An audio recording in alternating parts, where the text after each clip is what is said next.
Neuroplasticity is something that gets a lot of attention. People talk about it a lot, and rightfully so. It's extremely interesting and super important. But most people may not fully understand what neuroplasticity really is or what it means. So I'm here to explain. Our brains are, of course, made up of billions of neurons, brain cells. And each cell has thousands of these tiny physical connections with other cells called synapses. These synapses are where communication occurs between neurons in the brain. At any given synapse, one cell releases a neurotransmitter, like serotonin or dopamine, which floats across and then binds to specific receptors that are on the membrane of the other cell that's receiving the message. The activation of those receptors on the membrane then causes changes in the receiving cell. Generally, the cell becomes either more active or less active.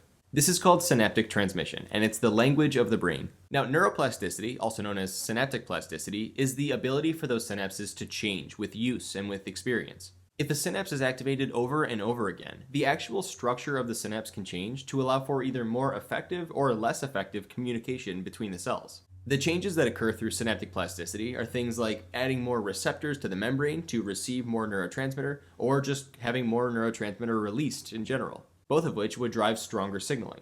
These changes at synapses are critical for things like learning and memory. So, does neurofeedback training drive neuroplasticity? Well, it's essentially impossible to truly answer this at the level of synapses because we really can't measure synapse function in an alive person whose brain is still in their head. But we can measure brain function and the connectivity between two brain areas, which reflects the strength of the synapses between the cells in those two brain regions. And it has been shown that neurofeedback training can be used to increase the functional connectivity between two brain areas. So, if done properly, neurofeedback training can theoretically drive neuroplasticity, which can in turn change the function of the brain.